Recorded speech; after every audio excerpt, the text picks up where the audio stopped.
우리에게 주시는 하나님의 말씀 보시겠습니다. 누가복음 1장 26절로 38절까지 교독을 하겠습니다. 여섯째 달에 천사 가브리엘이 하나님의 보내심을 받아 갈릴리 나사렛이란 동네에 가서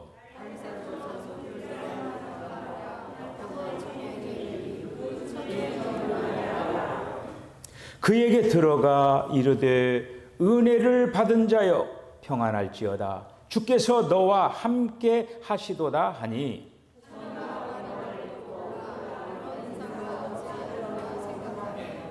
천사가 이르되 마리아여 무서워하지 말라 내가 하나님께 은혜를 입었느니라.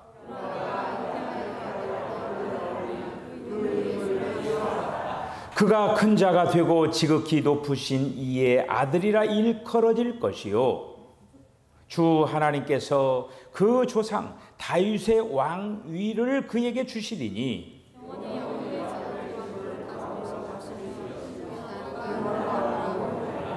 마리아가 천사에게 말하되 나는 남자를 알지 못하니 어찌 이 일이 있으리이까.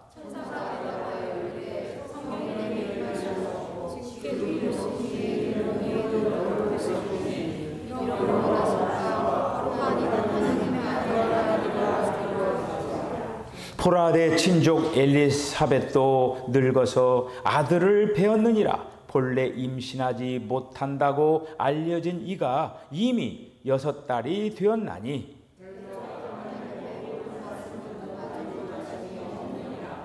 마리아가 이르되 주의 여종이 오니 말씀대로 내게 이루어지다 하매 천사가 떠나가니라. 아멘. 기도하겠습니다. 주님, 오늘 귀한 성탄 예배 위에 우리 하나님 은혜와 복을 사랑하는 성도들에게 허락하시고 오늘도 주님께서 우리 심령 가운데 성탄의 기쁨이 차고 넘치게 하여 주시기를 원합니다. 오늘의 나이다 된 이 모든 것이 주님의 은혜였음을 고백하는 자리가 되게 하여 주시옵소서. 오늘 이 성탄절 예배 자리에 우리 사랑하는 김영훈 형제 또 부인 되시는 분이 또 저희 교회에 와서 예배를 드립니다. 사랑하는 부부에게 하나님의 은혜를 더하시고 하는 일들마다 형통할 뿐만 아니라 귀한 가정이 하나님의 큰 복을 누리는 축복된 가정 되게 하여 주시기를 원합니다. 자손들이 번성하게 하여 주시고 하나님 앞에 영광 돌리는 복된 가정 되게 하여 주시옵소서. 오늘 예배에 참여한 모든 성도들 심령들마다 위해 우리 하나님께서 풍성한 은혜를 더하실 줄로 믿고 예수님의 거룩하신 이름으로 기도하옵나이다. 아멘. 할렐루야.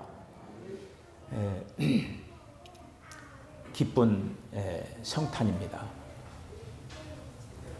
예전에 그 비하면은 성탄절에 대한 어떤 분위기가 굉장히 이렇게 많이 희석된 그런 절기들을 보내고 이렇게 있습니다. 어젯밤에 제가 여러분들에게 문자를 드린 것처럼 성탄절 전야 예배로부터 시작을 해가지고 지금 오늘 지금 이 예배 자리에 이제 청년들은 계속 조는 거예요. 왜냐하면 지난 밤에 그 노느라고 잠을 못 잤죠. 그리고 또 새벽에 새벽송 도느라고 못 잤죠. 그러니까 꾸벅꾸벅 지금 다 졸고 있는 거예요. 지금 청년들이 만약에 있다라고 하면은 그런 어떤 속에서 참 보따리 해서 풀어놓고 교회 학교 애들에게 다 주면서 또 참 그런 어떤 시절들이 이렇게 이제 생각이 많이 납니다. 여러분, 왜 하나님께서 인간의 몸을 입으시고 이 땅에 오셨는가? 여러분들은 어떻게 그 생각을 하십니까? 왜 하나님께서, 하나님이라고 존재는 안 보이죠, 눈에. 하나님께서 인간의 몸을 이 땅에 그 인간의 몸을 입으시고 이 땅에 태어나셨는데 그 하나님이 사람의 몸을 가지시고 오늘 이제 탄생하신 날입니다. 사실 그 탄생하신 날에 대해서 뭐 겨울이냐, 뭐 이른 봄이냐 여러 가지 구구절절이 있어요. 어쨌든 우리가 지금까지 지켜온 이 성탄절을 이렇게 이제 보내면서 예수님의 탄생을 기뻐합니다. 하나님 앞에 영광의 박수를 한번 올려드리겠습니다. 아멘. 감사합니다. 예수님의 탄생은 이 세상이 창조되기 전부터 이미 예수님이라고 하는 그리스도라고 하는 그 존재가 이미 계셨습니다. 그냥 예수님이 뭐 이렇게 해서 오신 게 아니라 이미 세상이 만들기 전부터 이미 그 그리스도가 계셨다라고 하는 것이죠. 그분이 이 땅에 이제 오시게 되는데 오늘 이제 그런 어떤 그 배경들을 한번 말씀들을 생각을 해보면서 은혜의 시간 되어주시길 바랍니다. 우리가 매년마다 우리가 이제 성탄절을 이제 보내기 때문에 어떻게 보면 성탄절 메시지가 뭐 지난해나 뭐나 계속 이제 같은 것과 같은 그런 어떤 그 메시지가 될 수도 있어요. 그런데 오늘 여러분들이 메시지를 들으면서 저와 여러분들에게 새롭게 하나님께서 말씀하시기를 바랍니다. 아멘. 자, 그래서 이미 이제 에베소서 1장 4절에 있는 말씀을 보면은 창세 전에 이미 그리스도께서 계셨다라고 하는 거예요. 그 그리스도께서 오시게 되는 동기가 벌써 우리 하나님께서는 전지전능하신 하나님 아니십니까? 전지전능 하나님이신데 벌써 세상을 만들어 놓고 사람들을 만들고 그런 어떤 과정 속에서 어떻게 보면은 하나님께서 이미 사람에게 바로 그리스도가 필요하다라고 하는 어떤 그 부분들을 이미 알고 그렇게 예비하고 계신 걸 볼 수가 있는 것이죠. 이제 하나님께서 이 땅에 인간의 몸을 입으시고 오시는 그 결정적인 그 계기가 바로 이제 천지를 창조하고 그리고 또 그 에덴 동산에 인간들을 두고 그러니까 아담과 하와를 두고 선악을 알게 한 나무의 실과를 따먹으면서 거기 창세기 3장 15절에 여자의 씨가 나오는 거예요. 여자의 씨. 그 여자의 씨가 한마디로 세상에 오게 될 것이다. 라고 하면서 어떤 구속의 역사를 말씀하는 걸 볼 수가 있어요. 여러분 세상에 있는 그 모든 인간들은 어떻습니까? 남자와 여자가 연합하여서 어떻게 보면은 남자의 씨 뿌려진 그 씨를 통해서 다 지금 태어나게 된 존재들 아닙니까? 그렇죠? 그런데 오늘 여자의 씨, 다시 말씀드리면은 남자의 씨 뿌림 없이 인간이 태어나는 거예요. 그것이 오늘 예수님이 이 땅에 오시는 그 사건입니다. 이거는 인류 역사 가운데 전무후무한 일이 이제 벌어지게 되는 것이에요. 이거는 놀라운 그런 역사적인 그런 어떤 그 사실입니다. 자, 그래서 창세기 3장 그 15절에 있는 말씀은 여자의 후손이 이 땅에 와가지고 이 땅을 더럽게 한 그 사탄을 끝낼 뿐만 아니라 더럽혀진 그 인간들을 구속하는 데 있어서 바로 하나님께서 직접 이 땅에 사람의 몸을 입으시고 이 땅에 오신다라는 그런 말씀입니다. 이사야서 같은 경우에는요, 그 예수님 탄생하시기 전 700년 전에 기록된 성경이에요. 700년 전이에요. 700년 전에 벌써 이사야 선지를 통하여서 7장 14절에 있는 말씀, 처녀가 잉태하여 아들을 낳는다. 이렇게 말씀을 이미 하고 있습니다. 처녀가 잉태하여 아들을 낳을 것이요. 그러면서 임마누엘을 약속하는 것을 볼 수가 이렇게 이제 있습니다. 예수님이 이 땅 위에 처녀의 몸에서 태어난다라고 하는 것을 예수님이 탄생하기 700년 전에 얘기를 하는 거예요. 뿐만 아니라 성경의 구약에 이렇게 이제 보면은 많은 그 선지자를 통하여서 메시아가 이 땅에 올 것이다. 메시아라고 하는 것은 기름 부음 받은 자라고 하는 뜻이에요. 그러니까 그리스도. 그 그리스도께서 오실 것을 수많은 선지자를 통해서 계속적으로 말씀을 많이 해 놨다는 그런 이제 말씀입니다. 그래서 그런 어떤 속에서 예수님께서 여자의 씨, 더 나가서 이제 아브라함, 창세기 12장에 있는 그 말씀을 보면은 아브라함의 씨, 사실 그 아브라함이 75세에 하나님의 부름을 받아가지고 그가 100세에 이삭을 품에 안잖아요. 그렇게 하면서 거기에서 바로 아들 이삭을 허락했는데 그 이삭이 그리스도를 예표하는 그 부분을 또 성경에서 말씀을 하고, 뿐만 아니라 이제 다윗을 통하여서 다윗의 자손으로부터 메시아가 나타날 것이다 라고 하는 것을 이렇게 말씀을 한 걸 볼 수가 이렇게 있습니다. 자, 그런데 여러분, 그리스도께서 이 땅에 이제 태어나시는데 그 말씀이 성취가 돼야 되잖아요. 성취가 되는 데 있어서 이 일에 있어서 평탄하지를 못했습니다. 사탄이 이 한마디로 메시아의 탄생을 얼마나 많이 회방을 하고 얼마나 많이 그 여러 가지로 그 복잡하게 만드는지도 몰라요, 이거가. 그래서 그 아이가 이제 탄생될 때에 아브라함은 아이가 없잖아요. 아이가 없는 가운데서도 하나님께서는 아들을 낳게 할 뿐만 아니라 다윗을 통해서 또 이제 혈통이 이어져 가야 되잖아요. 그게 다윗이 어떻습니까? 사울 왕을 통해서 얼마나 수모를 많이 겪었어요. 그런 어떤 속에서도 하나님께서는 다윗을 지탱시키고, 더 나가서 이제 그 우리가 이제 지금 이제 열왕기 하를 우리들이 말씀을 생각을 하는데, 그 남과 북, 이스라엘의 남과 북이 분열되어 가지고 나라가 풍전등화와 같은 게 없어지려고 하는, 결국엔 나라가 없어져 버리는 그런 어떤 상황까지 되어버리잖아요. 그런 어떤 속에서도 사실 이스라엘 다만 어떤 역사적인 걸로만 이해를 하면 안 돼요.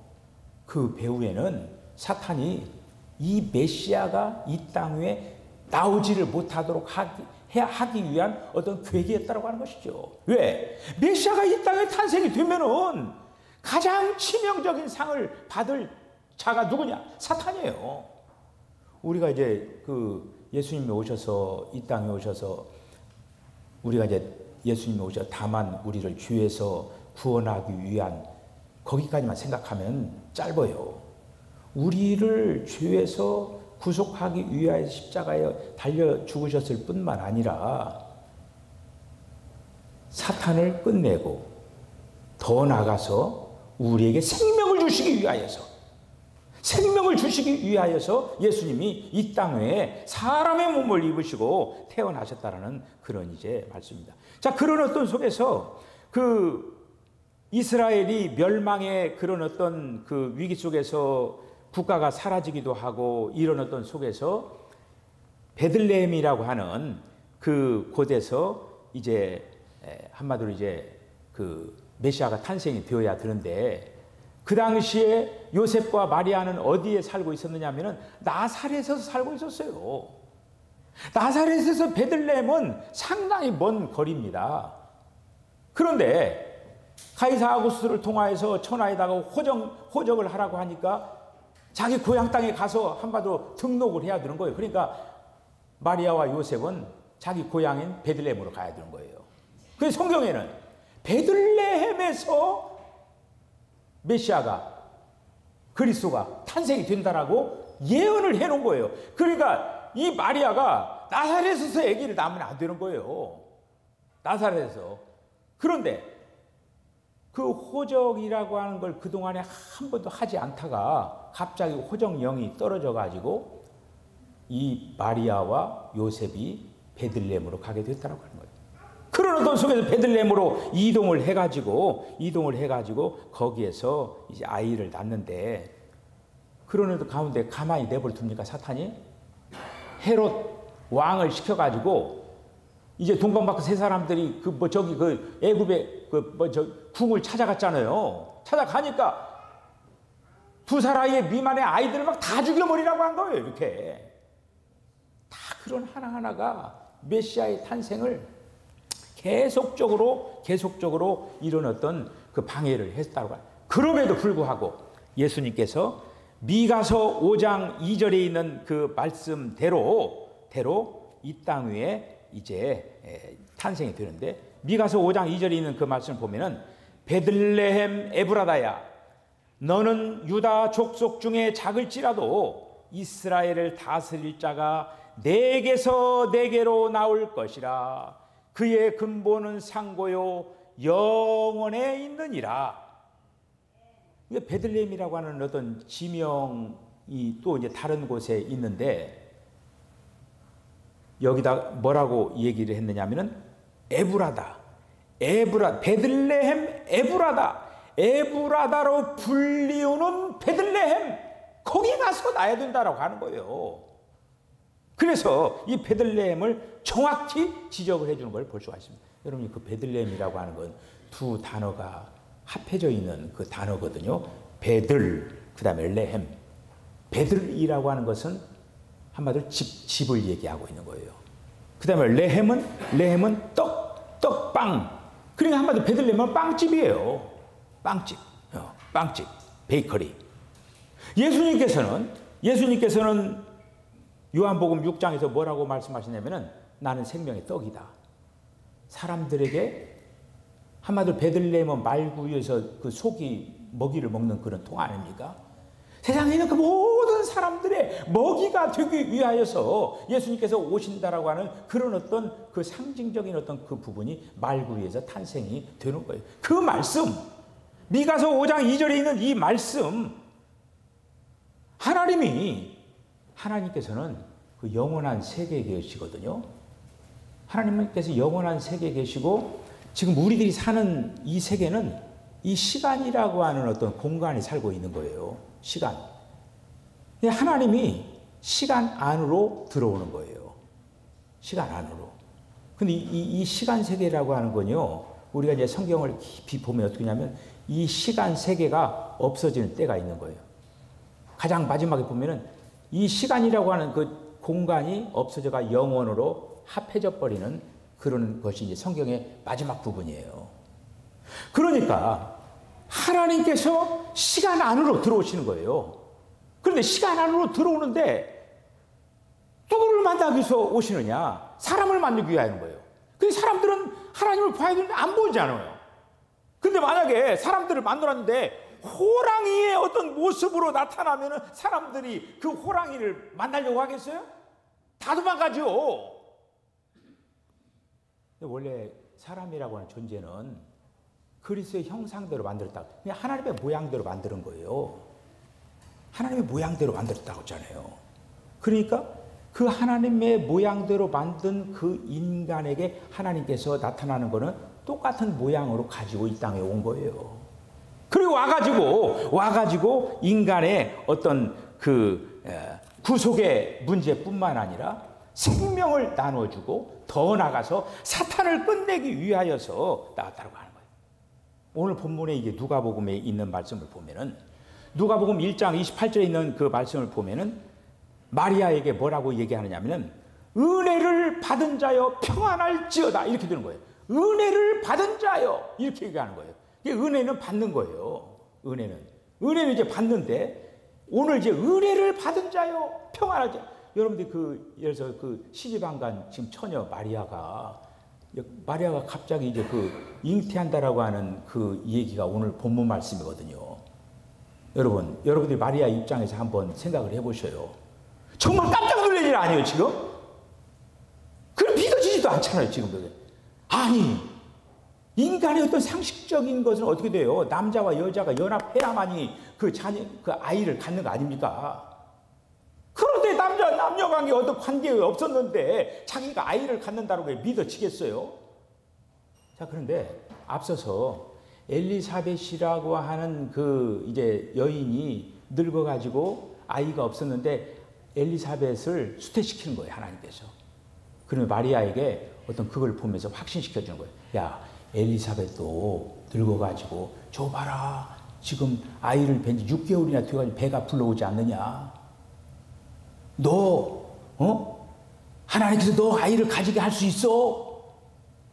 그러면서 지금 은혜를 받은 자여 평안할지어다 이렇게 얘기하고.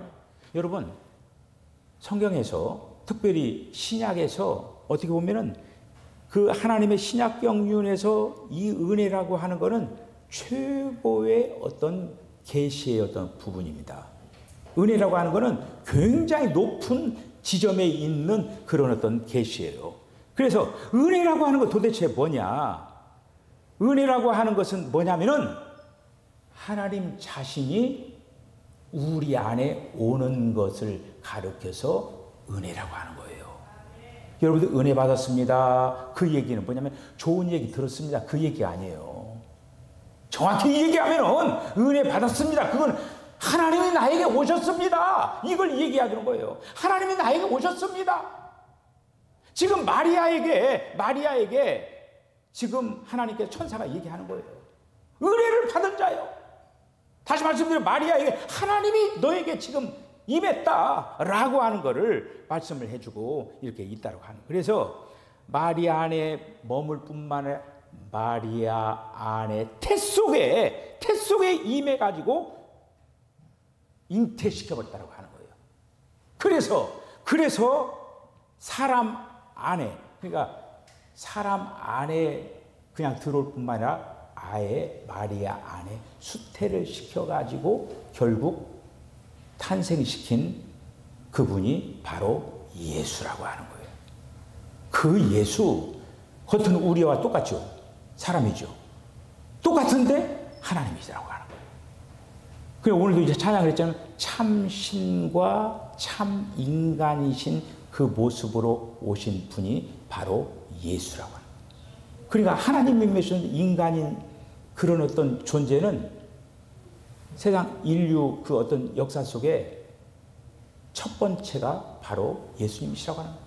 다른 어떤 그 인간들은 없어요.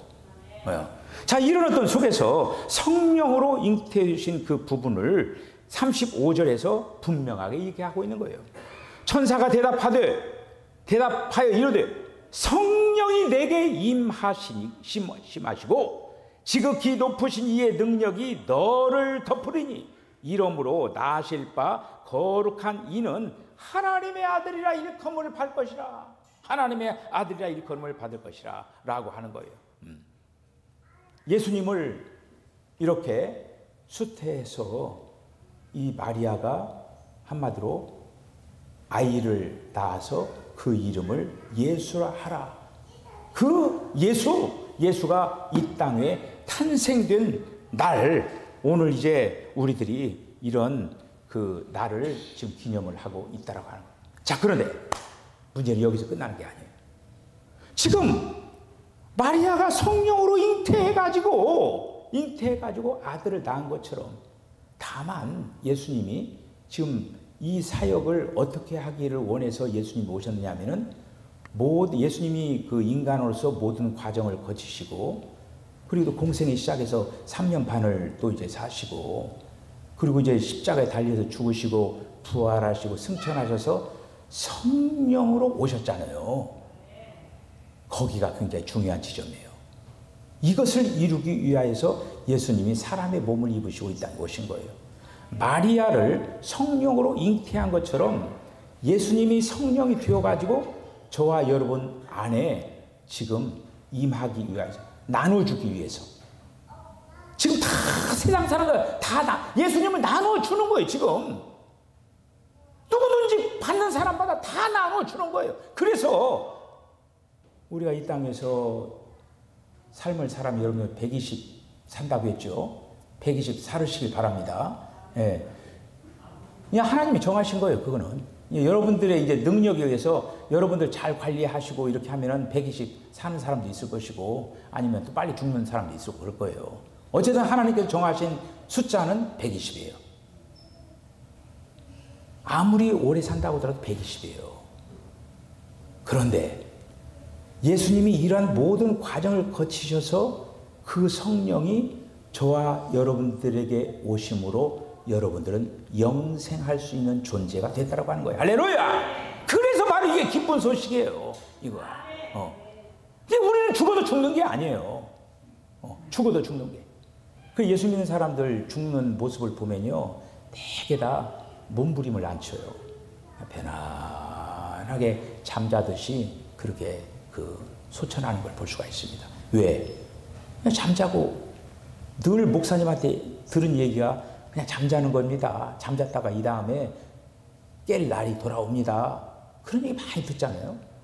자, 오늘 이제 이 성탄절을 맞이해서 정말 예수님이 이 땅 위에 성령으로 잉태하신 것처럼 우리 안에 하나님이 오시기 위해서는 먼저 청소를 해야 되겠죠. 그래서 예수님이 그 청소를 위하여서 십자가에 달려 죽으신 거예요.